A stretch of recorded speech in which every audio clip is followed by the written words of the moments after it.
لە درێژەی کاردانەوەکانی سزادانی 5 چالاکوان و ڕۆژنامەنووسی بادینان بە 6 ساڵ زیندانی بە تۆمەتی سیخوڕی و ڕفاندن.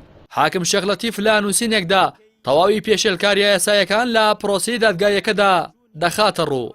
حاکم شێخ لەتیف لە بەش یەکەمی نووسینەکەیدا و لە ژێرناوی پێشێلکاریە ڕواڵەتیەکان حوت خاڵی خستووەتە ڕوو دەڵێت بە پێی مادەی 53 لە یاسای بنەما دادگەریە سزاییەکان تۆمەتبار لەو شوێنە دادگایی دەکرێت کە لە ئەسڵدا شوێنی ڕوودانی تاوان بێت.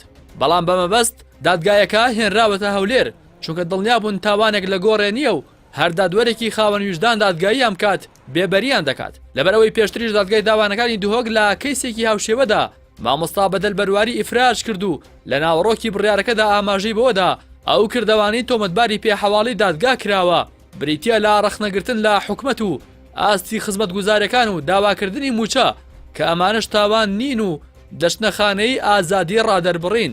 بۆیە سەرۆکی حکومەت باش دەیزانی لە دادگاکانی دوهۆک یان هەر دادگایەکی دیکە دادوەرەکەی خاوەنی ویژدانی زیندوو بێت و باوەڕی بەسەر بەخۆیی دادگا و سەروەری یاسا هەبێ ئیفراجیان دەکات. بۆیە پرۆسەی دادگایکردنەکەیان هێنا بۆ دادگای تاوانەکانی هەولێر. لە خاڵی دووەمیشدا نووسیبێتی هەروەها سەرۆکی حکومەت یاریان پێش هەفتەیەک لە بڕیاری دادگا خۆی خستە جێی دادگا و بڕیاری دەرکرد کە ئەوانە تیرۆریست و جاسوس و تێکدەرن. ئەوەش پەیامێک بوو بۆ دادگا کە بە دەستێوەردانی زەقی دەسەڵاتی سیاسی لە دۆسیەکە دادەنرێت.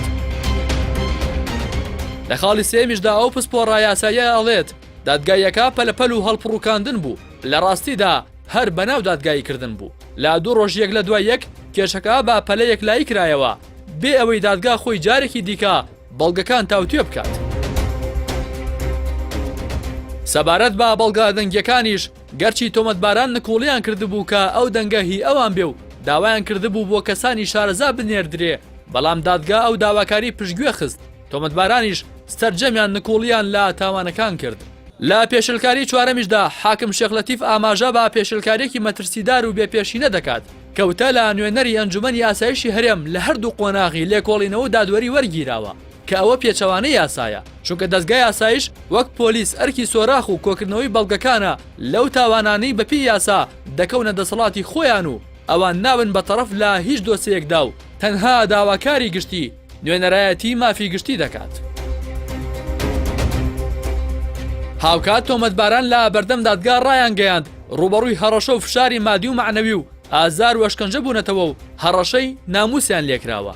هەرچی وتویانە بە زۆر پیاموتراوە کە ئەوەش پێچەوانەی مادەکانی 126 و 127 و 218 یاسای بنەما دادگەریە سزاییەکانە و دەبوایە دادگا دۆستەکە دوا بخات و لێکۆڵینەوە لەو بانگەشانە بکات بە جۆرێک ئەگەر ڕاست دەرچوون ئەنجامدەرانیان بداتە دادگا. بەڵام هەموو ئەوانەی پشتگوێ خست و بە پەلە پرۆزێ حکمێکی ناحەقی دەرکرد. شەشەم سەرپێچیش ڕێگری لە پارێزەرەکان کراوە لە قۆناغی لێکۆڵینەوەی سەرەتایی ئامادە بن لە کاتێکدا بەپێی هەمواری دەقی مادی 123 لە یاسای بنەما دادگەریە سزاییەکان مافی خۆیانە و ئەگەر بەبێ پارێزەر لێکۆڵینەوە کرابێت ئەوە ئەو دامپێدانانانە هیچ بەهایەکی یاساییان نییە. لە کۆتا خاڵیشدا حاکم شێخ لەتیف ڕوو دەکاتە دەسەڵاتدارانی هەرێم و دەپرسێت بێسەر و شوێنکردنی ڕاگیراوان و ڕێگرتن لا بینینی کەسوکاریان بۆ ماوەی زیاتر لە 4 مانگ لەکوێی قانون و یاسادا هەیە جگە لە غێری ڕژێما دیکتاتۆر و فاشیست و سەرکوتکارەکان نەبێ لە کاتێکدا ئەوە مافی هەموو ڕاگیراوێکە.